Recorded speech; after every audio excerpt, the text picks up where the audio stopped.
and welcome back to Grenzenlos, your dance podcast. Today we're here with Lisa. Hello. Hello, hi. Do you want to introduce yourself like in a few sentences? Sure, yeah. So, hi everyone. First of all, thanks for having me. I'm really happy to be here and just share all my experience and knowledge with you. So, I'm Lisa and I'm originally from Vienna, from Austria. I'm also half English, but I'm currently living in Germany now and working as a dancer. I'm a dance teacher, also choreographer, and on top, I'm also a yoga teacher. Yeah, that's what I do. Cherry on top. Yeah. Yeah, and yeah, that's what I'm currently doing. I'm living in Germany to work as a dancer, and I'm able to work as a dancer there, and yeah, enjoying my life there, and yeah, exactly. You already told us that you live in Germany now. Could you tell us something about the dance scene in Germany and your experience? Yeah, sure. So I started off in Austria. I danced for years at competitions. And there was a stage in my life where I said, okay, is this it, or do I want to do more? And so I just started training more. I started doing some workshops, dance education programs, which I started off in Vienna. And I quickly noticed that I want more and that I want to learn more, I want to do more, I want to work in this business. So I decided to move to Germany and did some programs there as well, some intensives, with many different people from the scene. And yeah, so what's the question now? I just started off and I'm like the dancing. The dancing, yeah. So, well, the reason I actually went to Germany is not because I don't like Vienna, because I love Vienna and I really miss it sometimes. But we're happy yeah. to hear that.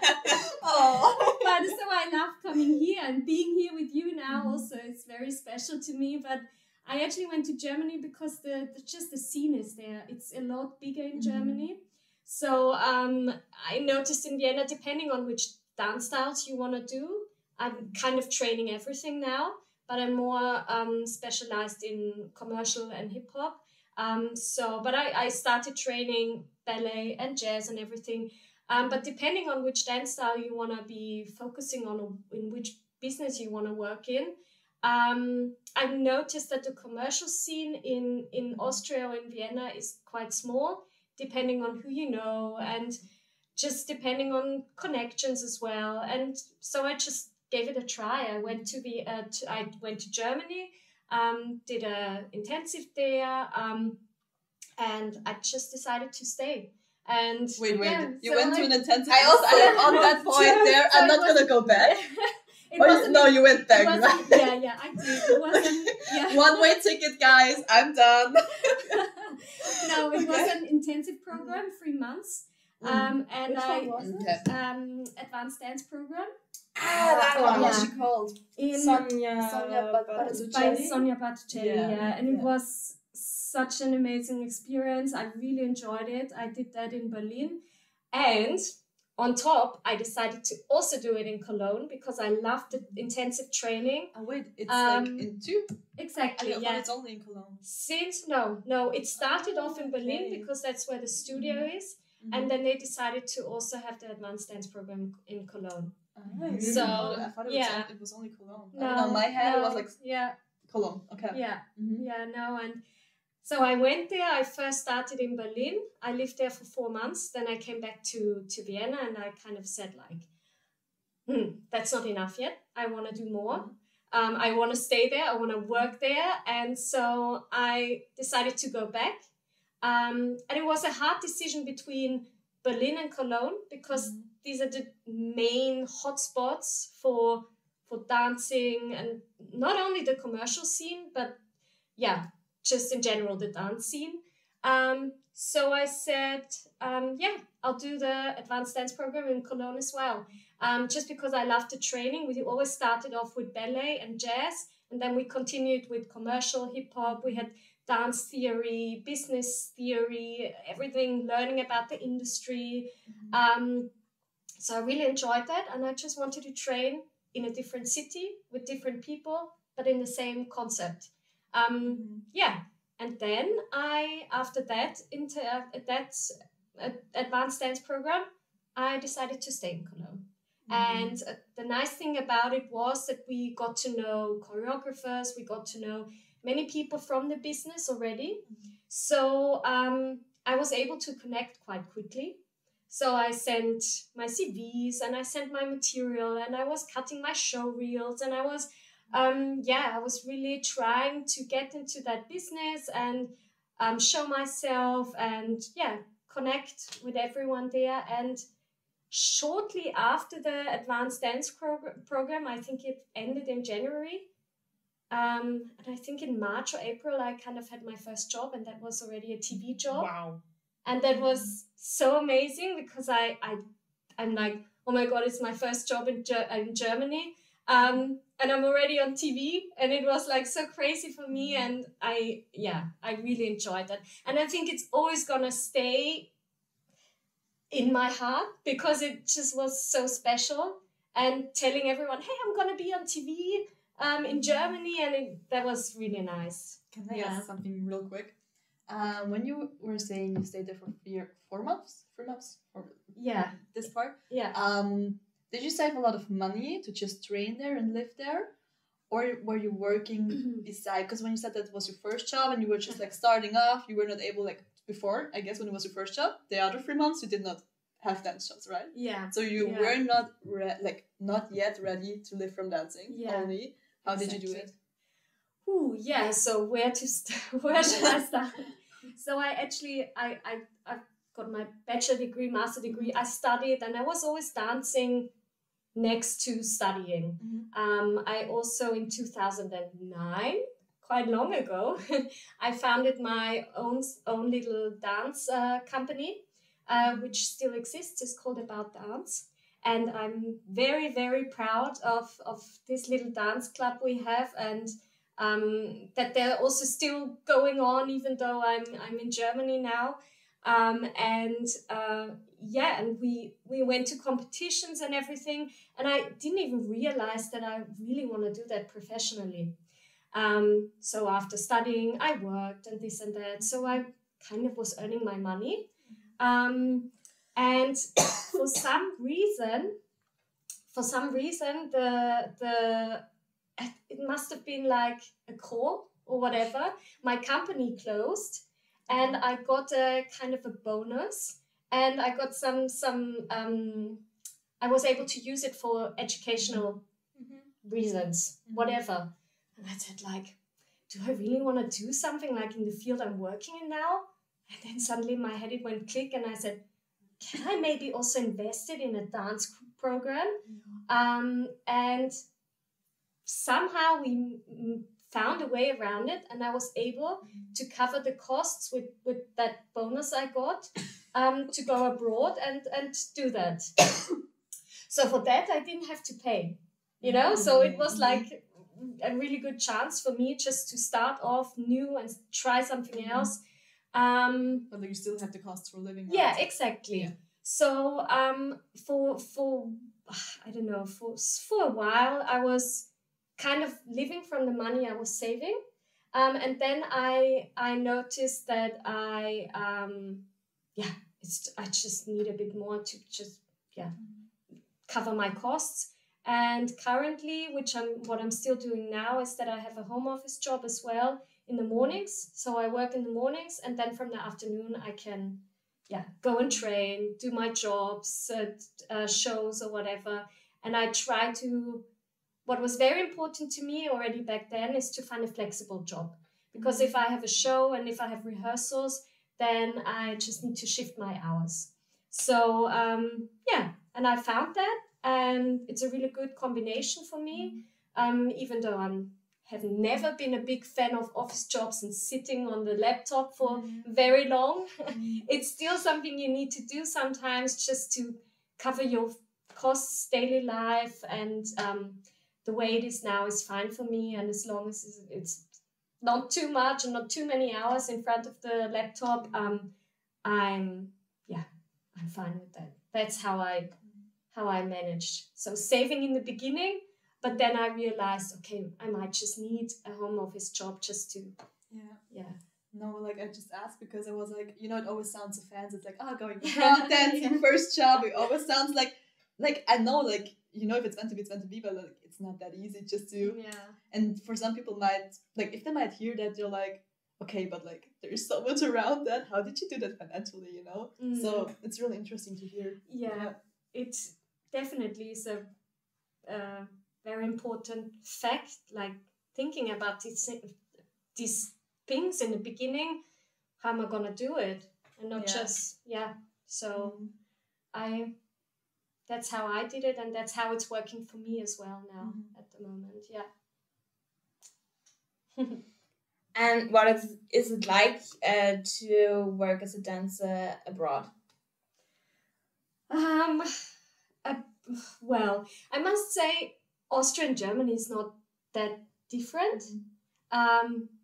Not as high from my experience. Maybe others would say something different, but from my experience, having rehearsals in Austria, having rehearsals in Germany, isn't such a big difference. It's just basically the offers you have and the possibilities you have in Germany are just so much more, because there's TV is just one small part of it, but going on shows and events and concerts and going on tour with an artist, there's just so much more behind it, that the only difference I'm really experiencing now is that the possibilities you have are just so, they just vary, and they're so different. And never be afraid of just applying for something, because it's, could always suddenly be your job. So it depends on so many things when you apply for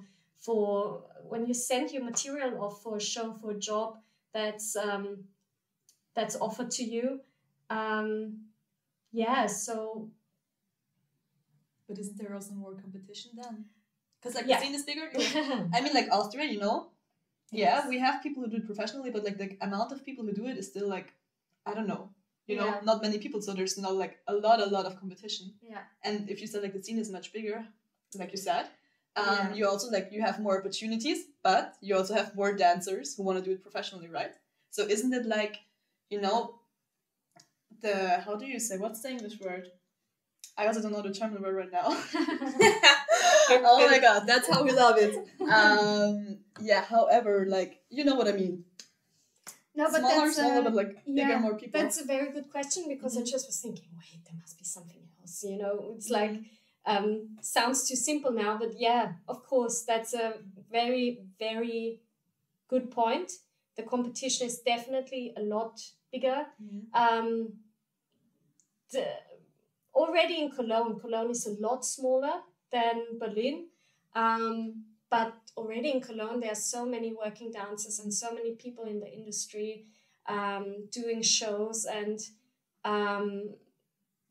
so it really, but the thing is with competition, you should never let it get too close to you, and don't be scared of the competition, because there are so many things it depends on. It can be your hair color, it can be your size, it can be your look, it can be so many things. So even though you might be the best dancer or not the best dancer in the room, it could be your appearance, it could be so many things.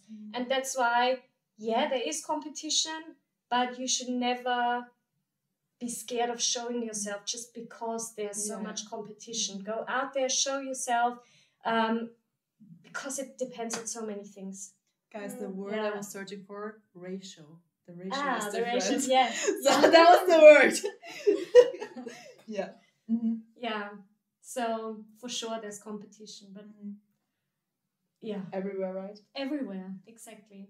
So even if I was in Vienna now, and I was, I mean, I do also have jobs in Austria, and that's how I started off. I started off having smaller jobs, also bigger jobs. So it somehow just developed that I was already working as a dancer in Austria, and I just felt I want more. I want to go just try the next step.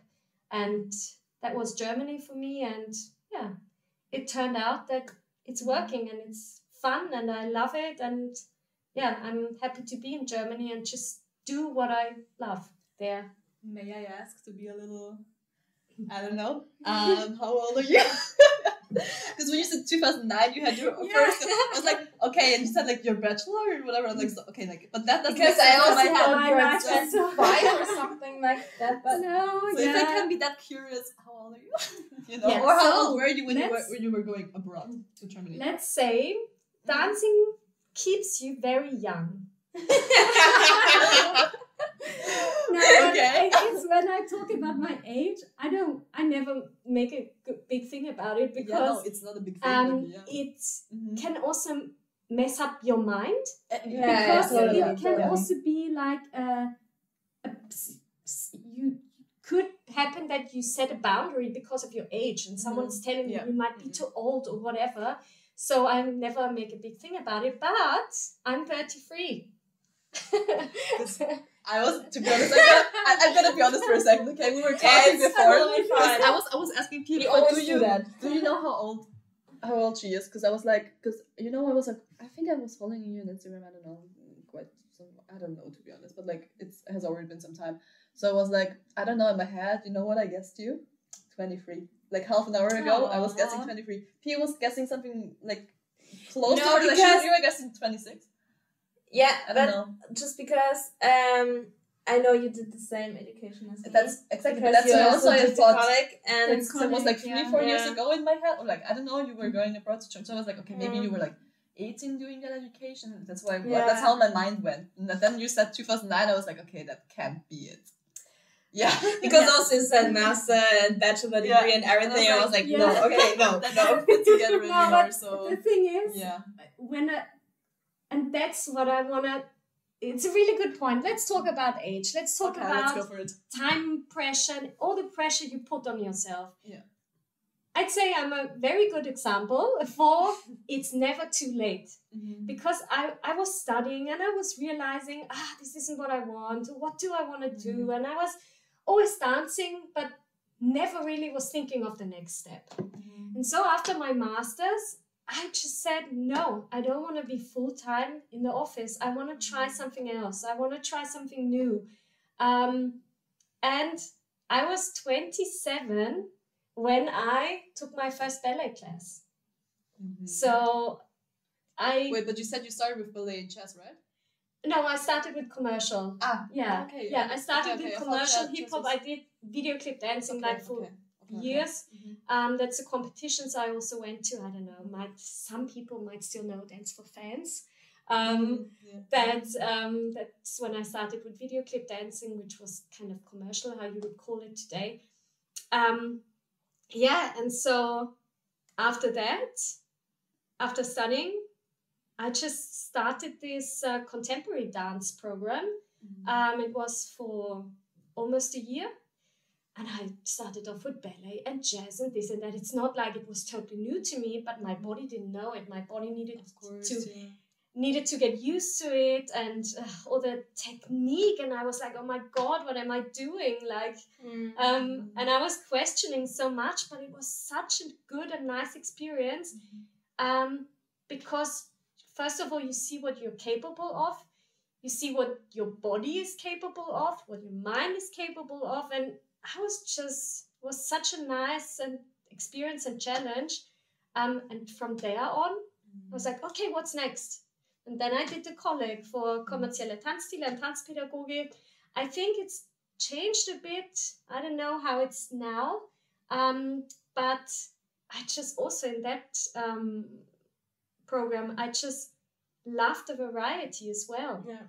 I was able to train every dance style, but I was also able to teach so much every age group, and and that just made me want to grow even more.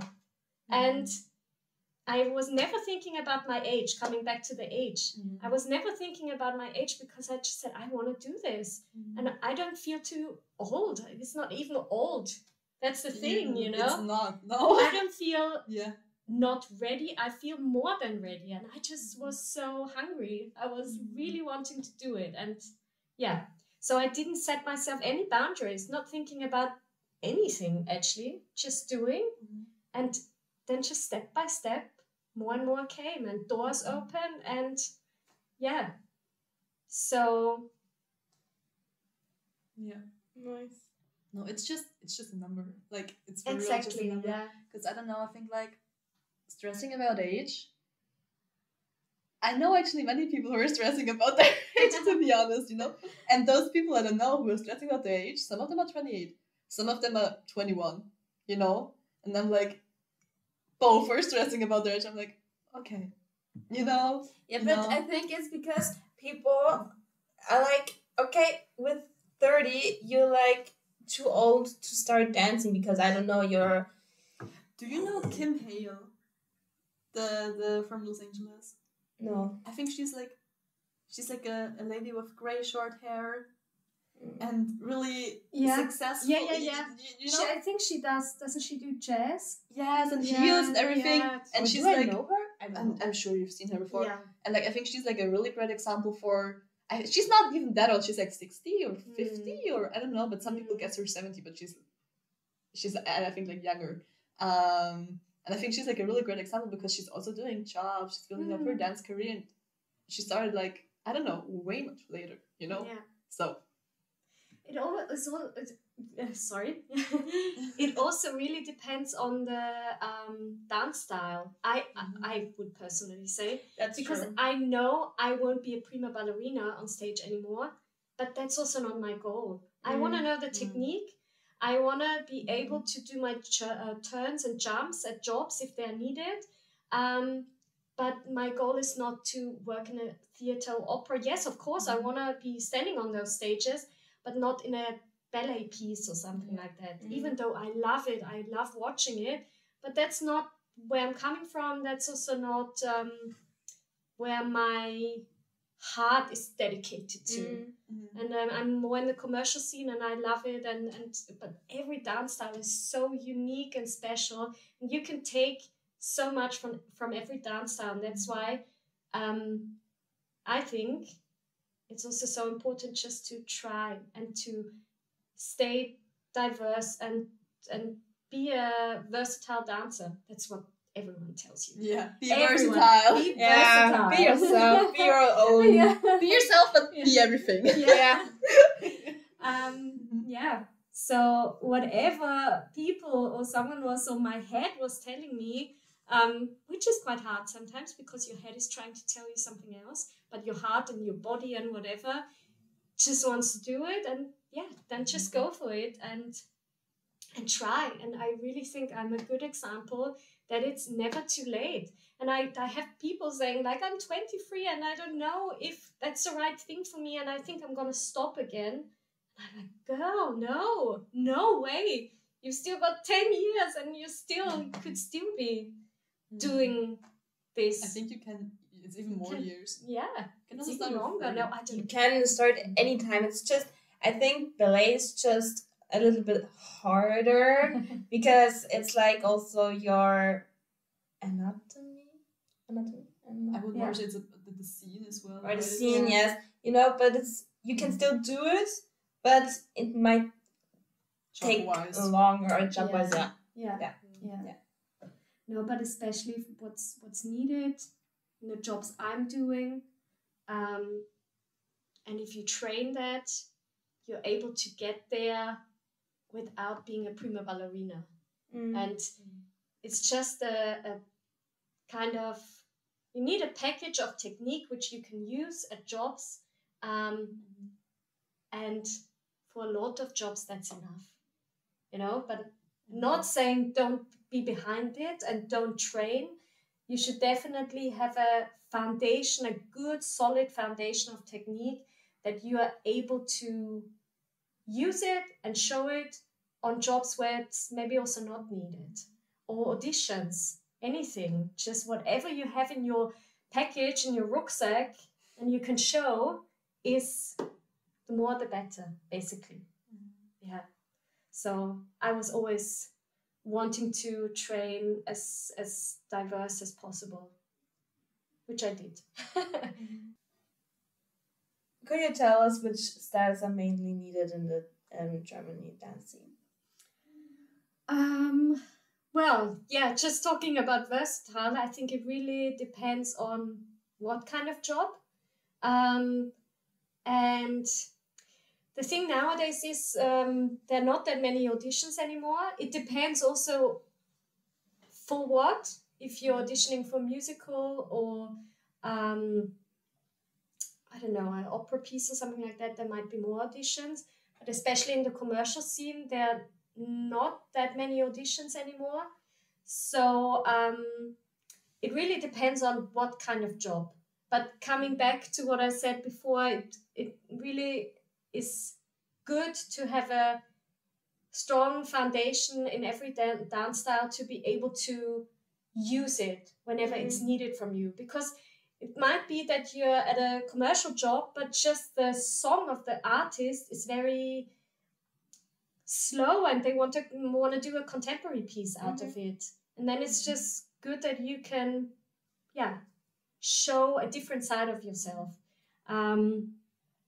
So which dance style is like every dance style, whatever you want to focus on. It always depends on that. And it's not just commercial hip hop or like performance hip hop.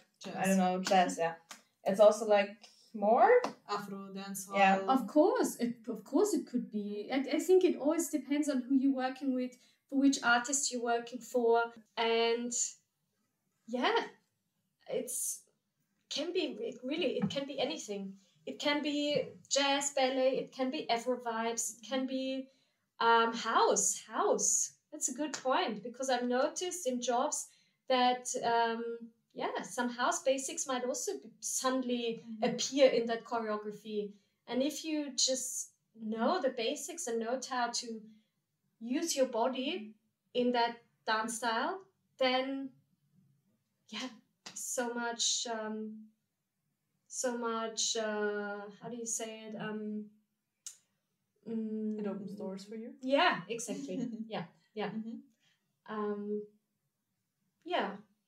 And also when it comes to jobs, it's like you should never be afraid of just trying to apply for it and send you material, because there are so many ways to get to jobs as well. It can be connections, as I said before, so that's, I would say, probably the fastest way. If you know someone and you show yourself and you go to their intensives, you go to their workshops and you connect with them, then for sure it might take a while, but they will see you and they will say like, hey, she's a good dancer actually. I mean, I'd like to work with her. And she's also, another thing, personality is also very important to almost everyone out there, and also to me, so it's totally understandable. And coming back to what I said in the beginning, you can be the best dancer, but if your personality is like, not really, how do you say, not really appropriate, to say it in a nice way, then there might be people out there that will work with you for once, but not again. Because if you're like got a very big ego and like, just don't act respectfully to others. So you mean also professionality? Yeah, exactly. So professional, but professional can mean a lot can mean something different to everyone. But it's just about respect and being the human within the industry. Exactly. Yeah. And I've heard that so many times. I've also experienced it.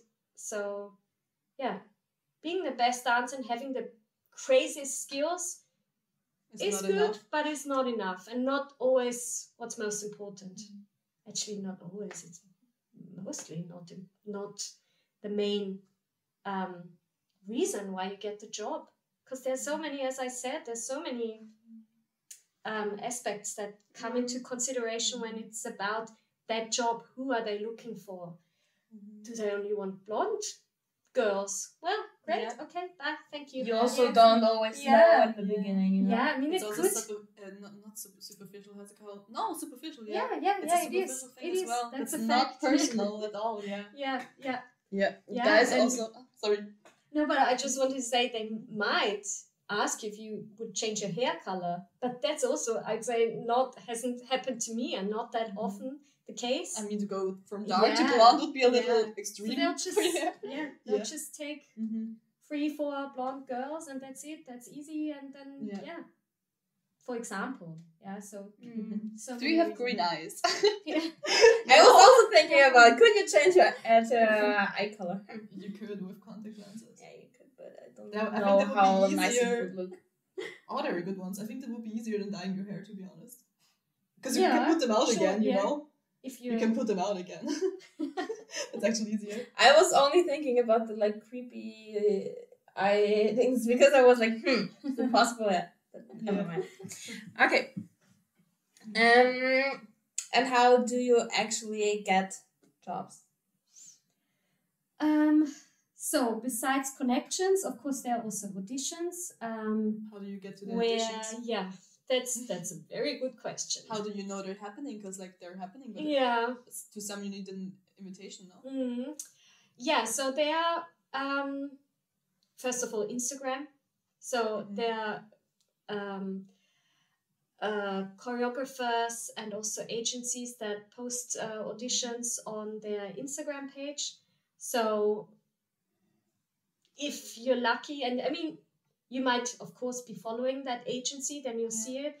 But then there are also other dancers that might repost it in their stories, so you'll see it, and then you just send off your material. Sometimes it's an open audition, then everyone can come, and it's very full and very packed.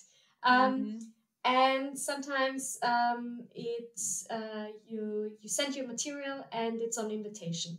And then it's a smaller group, also quite a lot of people are usually invited.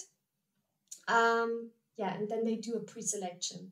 And then, audition is one thing. And then there are also platforms sadly, you have to pay for them.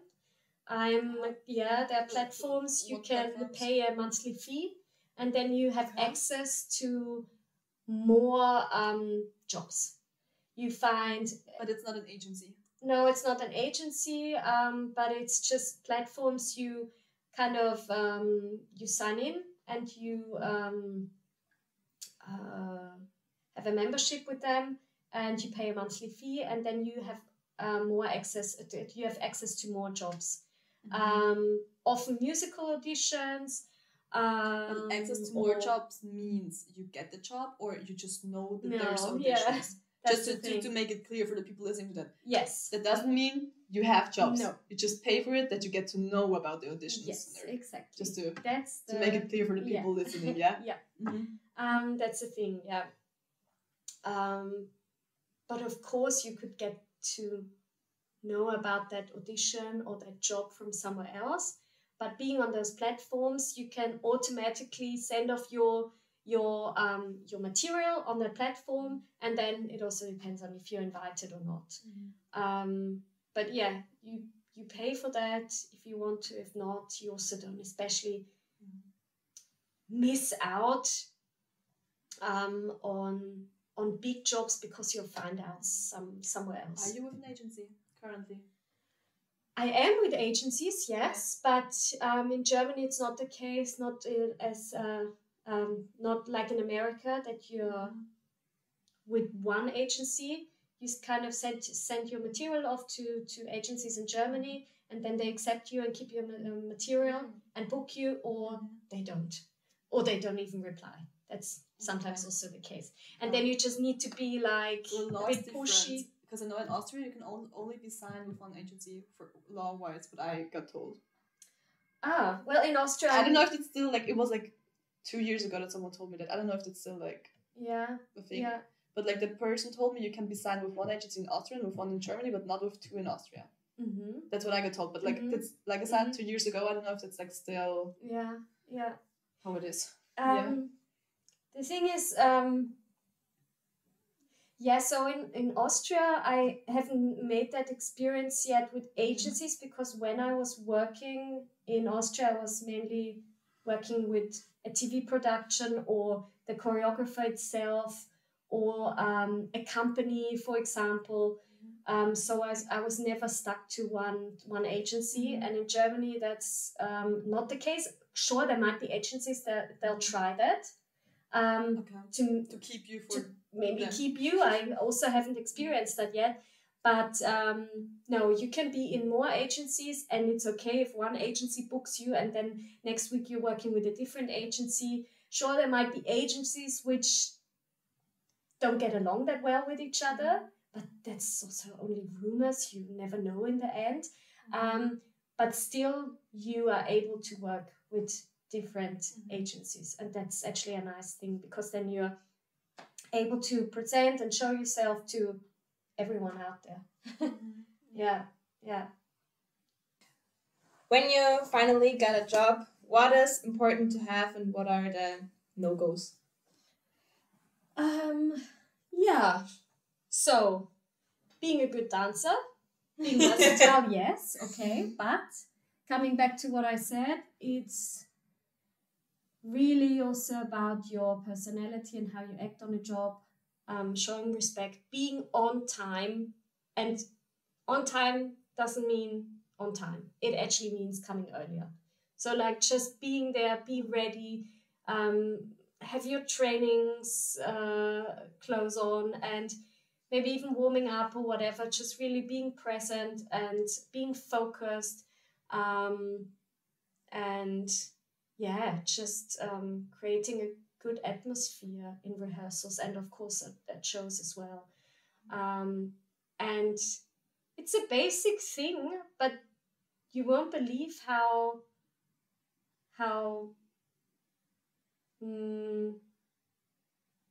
you can easily forget that.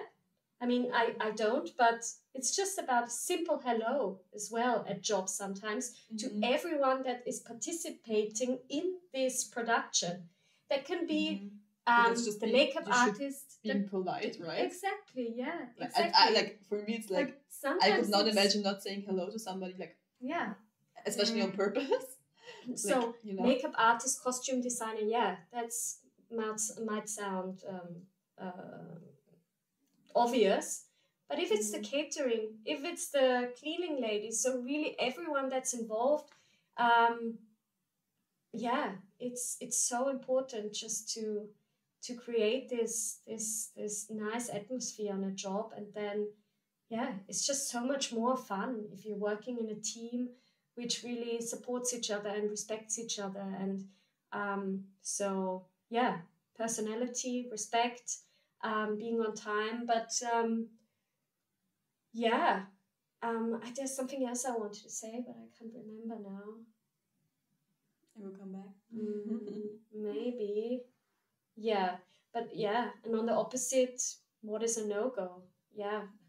Talking behind people's backs, like being annoyed, eye rolling, and being impatient, having a very big ego, thinking you know everything already, coming back late from breaks. It's like, I mean, I'm over the top now, but it can happen. It can happen because if you think like, I'm too good for this and it's too easy for me, I'll just, I don't know, take a 10 minutes longer break or whatever. And even though rehearsal days can be very, very long sometimes. Can I ask what was the longest you had, like, rehearsals in the job? At one day? So the thing is, rehearsal, just getting there and looking at the venue, having rehearsal and whatever. It can be a 10-hour stay or even longer. So it's not like you're dancing for 10 hours, but just being present, being focused. Yeah. And that's what I wanted to say. Days can be very long, so have everything with you need. Have food with you, have your black roll with you, have everything with you which helps you to get through the day. Because there will be moments where you just feel like, especially after lunch or whatever, like, I'm so tired, how shall I get through this afternoon? But get to know your body and know what's good for you and know what you need. So that's what I'd also say, And maybe whatever I wanted to say before comes back in a minute, but Let's see about that. So I'm gonna jump in for a second. You said you have experience with jobs in Austria, jobs in Germany. You train in both countries. I'm gonna go ahead and ask you, from the training aspect, what is the difference? Is there a difference how people train in Germany, in Cologne, how they train in Austria? Not like I'm not talking about skills, but like more about the mindset wise. Yeah, what is the approach, for example? Do they have a different approach? The approach in any way? How was it for you? That's a good question. Because the thing is, it also depends. It always depends on what kind of training you're going in. Is it an open class or is it an intensive? Is it a workshop? So I'd say at workshops and intensive, the working atmosphere, like the hunger of learning and growing, is so big. And in Germany or Austria? In Germany. So there are a lot of, in Germany, because there are a lot of intensives all around Germany currently. There have also been in the past, but it's just more and more intensives are coming now. And so I'd say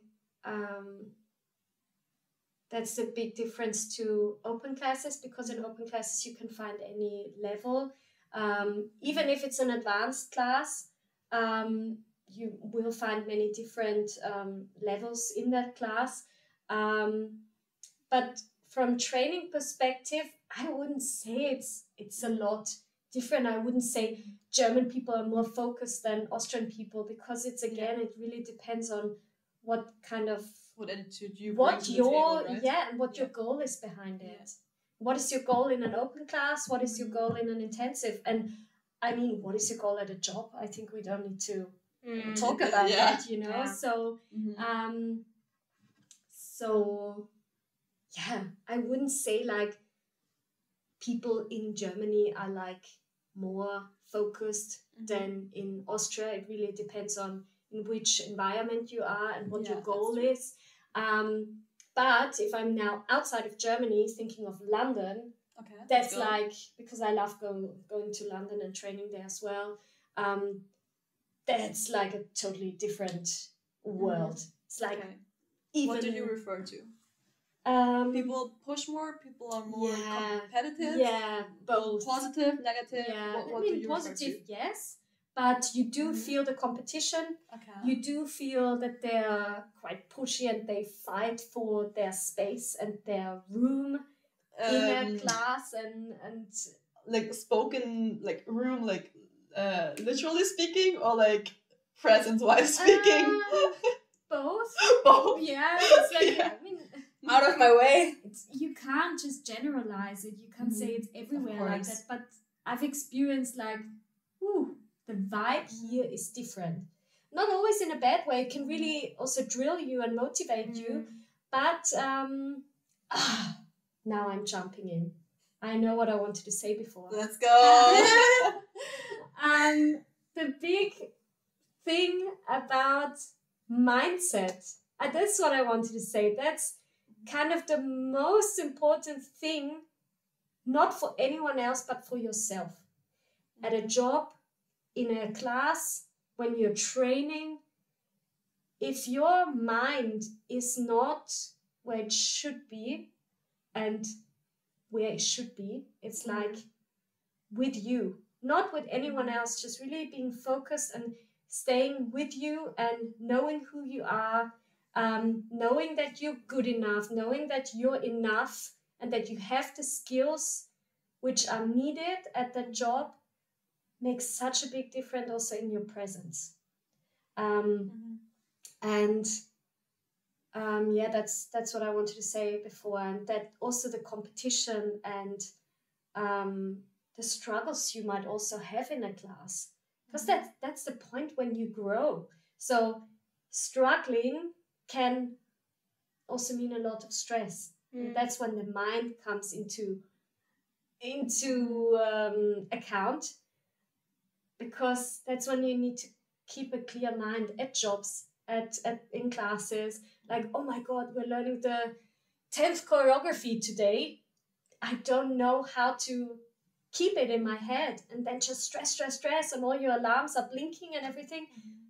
And that's really where you need to take a moment, just breathe and try and stay with you and believe in your skills.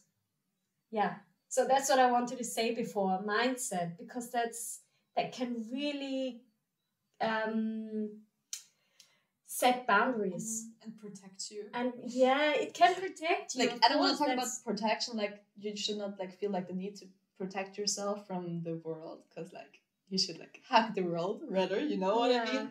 Yeah. But I think like working on your mindset. Just imagine you don't have as many negative thoughts in the class like you maybe had before. Allows you to use this class even more and to grow even better. So it protects you in a way of it. Not it pushes you further. Keep you away from stressing yourself and to lose. I think it just opens doors for you to focus more on yourself and on your training rather than on alarms. You know? Yeah, exactly. Yeah. No, but it's hard. It really is hard, because then you're like, oh my God, I don't have the steps. Oh God, what's wrong with me?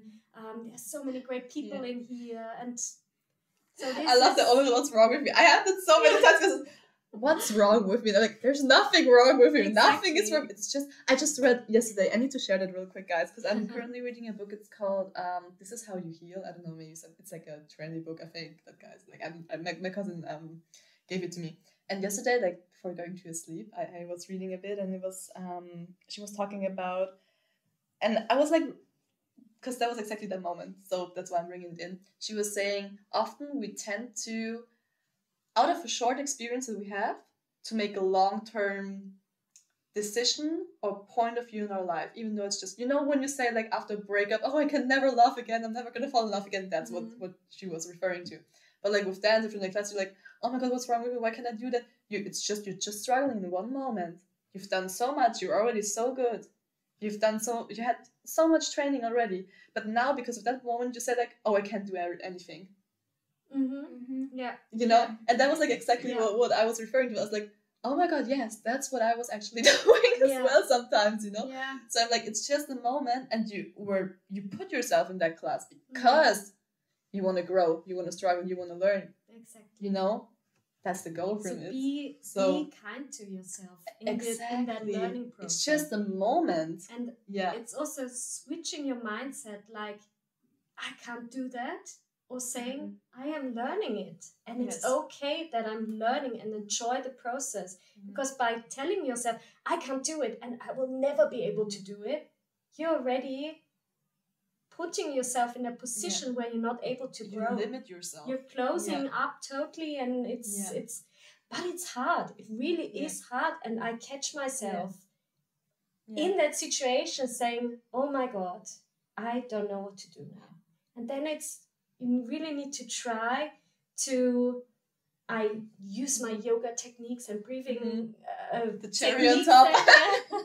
But really take a step back, breathe, just take that one moment just for yourself and say, you've got this. And you are totally fine, yourself. And trust yourself. And you're where you're meant to be, and you're there, you're learning, you're growing, you want this.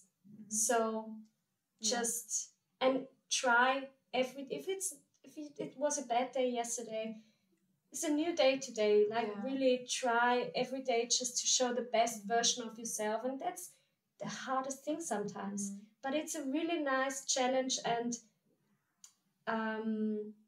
it's just a nice path. Realizing that you're growing and that every experience makes you richer. I love that. What I would sometimes, like, what I'm doing, if I catch myself again with, you know, I've already worked on my mindset, but sometimes, like not completely, I'm not done, you know, don't get me wrong, but, like, for example, some topics, I'm like, okay, I know that's how I want to approach it, but sometimes I catch myself with, oh, why am I sliding back into my old pattern, you know? And then I'm like you said, take a step back and like, okay, let's take it from a third person perspective and be like, that's interesting. Why is that? You know, like, and then ask yourself, like, oh, that's interesting. And rather take it with curiosity than, like, being hard on yourself. Being like, oh, that's so interesting. Like, why are you sliding back into that? Why are you now being hard to yourself? Like, why is that actually? Like, you know, not with being harsh on yourself, don't be hard on yourself. It's completely normal. We all go through it, you know? Like, I think that's, like, a really, really normal thing in the dance world. We always think we're alone. We always think I'm the only one, you know? Yeah. I'm the only one who's struggling. No. The other 30 people in the class. Yeah. Turn around. Give your partner, the one who's standing there, give them a smile and just go through it together. And it's so much nicer going on that, through that struggle in that moment together than just elbow techniques and trying to find your way through it alone. No, everyone is struggling. But I think the key is love here. Yes. I think that for me, it's always like the key for me is love. Yeah. Because, you know, like, elbowing your way through your class, why not just like, hey, I didn't caca, could you, like, help me real quick? If that person is in the position to help you, it's the person also paid for the class, you know, and maybe has her boundaries. But if you're seeing, okay, that person is, like, already, like, you know, in the position, hey, it's a friend of mine, maybe let's work together, have the love for each other, and approach it with love. Because love brings you much further than all the negativity and the elbows you can put into it. I don't know. It's also nicer if you like doing some rounds just dancing in the end of the class. When you're like dancing all together, it's so much nicer if you had like a nice atmosphere the whole class before, you know? Yeah, but the atmosphere depends on the people. Yeah, that's what I mean. Exactly. You know, like when you have the perfect atmosphere, like to be supported and everything, I feel like it's much nicer to dance some rounds in the end. But where does it start? Like, feels like you should also, like, I completely agree, but I think like also you should not put it on other people, because where does the good atmosphere start? Not around you, it starts within you. Yeah. It starts with you being the good atmosphere, with you being an example how you want to approach a class. Yeah. You being like, oh my god, no, the atmosphere around me is not good, that's why I'm not enjoying this. No. It's about you. Yeah. The good atmosphere, the love starts within you. It's not about the others around you. Yeah. It starts with you, because you can't put that on others. Yeah. And so many talk about a safe space and think that a teacher's there to create that safe space. Yeah, for sure. But a teacher cannot do that alone. Yeah. So everyone contributes to that safe space. Exactly. And that love and that kindness and openness in a class makes such a difference. And and I also, if I don't feel that vibe, if I don't feel that safe space, I will probably not go there anymore. Because, you know, it's just, I can train everywhere. And then... Yeah, you choose your education. As a dancer, you choose your own education. Yeah. So why should you stay at a place where you don't feel comfortable? That's completely legitimate, you know? So... And that's... Comfortable with choreography or comfortable with the atmosphere, such a difference. Yeah. Like if you're struggling in the choreography, go there again, try it. Try and grow, because this is where you'll grow. But if the vibe and the energy in the room is not serving you, go and find someone else. You can also struggle in a supportive atmosphere. Yeah. You know? A really wise person once said to me, guys. No, like, it's a friend of mine just told me that some weeks ago. She was telling me, Lisa, you can learn a lot out of triggers. If somebody's triggering you, you can learn a lot out of that. But you learn so much more out of love. And I was like, damn, you're so right. because like you can learn out of triggers that make you feel really bad or like negative. Yes, you can use it to work on yourself, but if somebody, let's say, I don't know, I don't have a good example right now, but like let's say a friend that approaches you with love and helps you to grow, gives you more space to open up and like to work on yourself out of that love, you know, rather than out of a negative trigger, you know. Yeah. So I actually love how she phrased that you learn a lot out of triggers. Triggers are not negative, you know, but you can learn so much more out of love. Yeah. That's the thing. Yeah, that's really, really good. She said it really nice, right? It's like, know what triggers you and treat that trigger with love. Don't punish yourself. Don't be hard on yourself. Just say, hi. Hello, trigger. It's like, I always imagine like someone sitting on my shoulder saying, hi, you're there. I know you're there, but it's okay that you're there. And I like you, I love you. And not like, oh, why are you there? And, you know, it's like, I imagine it like someone sitting on my shoulder and just saying, cute, Lisa, it's okay. And I know you're scared and I know you're struggling and I know you want to leave the room now, but you're doing your best and it's okay. It's okay because everyone else is also struggling. But yeah, so I probably could be a own podcast just about this. And I love talking about it because you end up so many interesting views and perspectives and but that's what I actually wanted to say before. Mindset can be so much and means something different to everyone, but in the end it's something you need to also work with to survive. Let's say it sounds like very dramatic, but to survive in this business because it's hard. Yes. But it is I mean, like, is to not lose your love for dance. Exactly. Yeah. It is hard sometimes, but never lose the love. Yeah. Yes. Nicely said. Yeah. What would you tell a person who's new in the dance scene and maybe also taking a class or I don't know for the first time? So everything I said before, actually. But most important is, I think, just to stay open and don't let anyone tell you that you're not that type of style or not that type of person.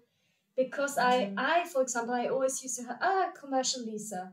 And then I suddenly started doing ballet and jazz and contemporary. And I loved it.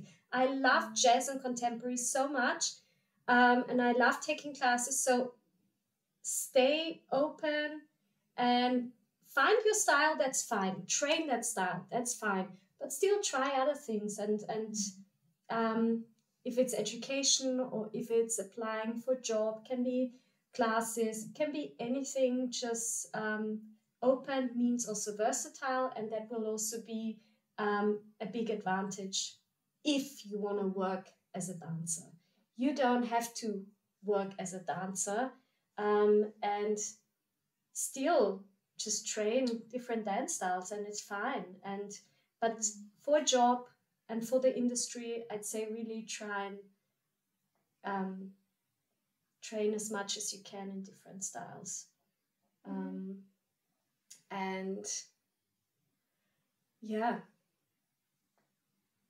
And coming back to what I said, like, don't let anyone tell you can't do it, because you're the only one who can tell your body and your mind that you're not able to do it.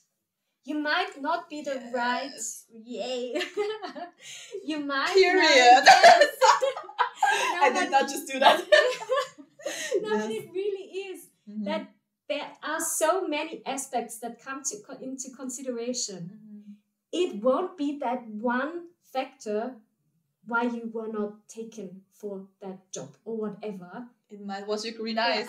Yes, it can be so many things. And that's a sad thing, you will probably 99% of the times when you go to audition or whatever, you will not get feedback and you will never know the reason. But just keep in your head, you might find out afterwards, they were only looking for people over 170. So I'd already dropped out of there, for example, yeah? So take it, be sad, it's fine, and be disappointed, but move on, carry on. There's a place for everyone out there. Someone said that once to me, and by believing and manifesting that there's a place for everyone out there, that just gives me goosebumps, you know? It's just like, I do think it is don't like that. worry. It is like that, definitely. And it's so simply said, and it is hard, and it is a struggle sometimes, but as long as you keep going on and doing it with love, then you'll be fine. Even though there are ups and downs in every situation, especially in this industry. So that's what I wanna send out to everyone out there. Positive vibes, and just be your true self, and don't let anyone take away your love for dancing. Whatever you want to do with it. Just have a clear goal, know where you're going, but never lose the fun and the love to it, and then you'll be fine. Beautifully. I do have one last question. What is the most random emoji you're using? Oh, that's a good one. That's a good one. I don't know, God, that's really hard. That's really the most hard. Random one. Don't give me a red heart. Give me the most random emoji that you are using. The hardest question, guys. It really is a hard question because I'd say there are 3. Okay, then give me those 3. I'd say it's my yellow heart. I don't love the red hearts. I love yellow for sunshine and positivity. I always use the yellow heart. Then it's the sparkling star. Oh yeah, I use it. Oh yeah, me too. When something is just special. And the emoji with the heart eyes. It's just everything's for love, but it's just okay, guys. Let's take those 3. If you have listened till the end of this episode, go back to the cover post or to YouTube, comment it, whatever. I want to know how many of you guys listened to the whole episode. So that's the emojis we're taking for this episode. Go comment them down below or on our Instagram. And yeah. Thank you. Thank you so for much being here. Yes, thanks for having me. I really enjoyed it. And do you still want to let the people know where to find you? Of course, we're going to blend everything in down below. TikTok, Instagram, whatever. Yeah, so come and visit me in Germany. Let's train together. No, I don't. I don't teach. I love teaching, but I want to train with Lisa. Yes, you can come and train with me. I know where good classes are in Germany, and so in Berlin currently. Find me on Instagram. Send me any questions if you have any. If you want to know more details about my journey. That. If somebody's open to offer that, use that. Yeah, no, I love going into conversations, deeper talks. I'm open to anything. So just reach out to me on Instagram, Facebook. Do you use Facebook nowadays? I have a stock account for Facebook. I don't even have a real account. No, let's just stick to TikTok. I want to say Instagram. Yes. I do have TikTok, but I don't use it, so Instagram's fine. Yeah, so that's it. Then again, thanks for being here. It was a really nice interview, a really nice talk. Thank you. Guys, thank you for listening. And if you want to support us, then hit the subscribe button. And where you can find us, you know. And then here, I'll see you next time. Bye!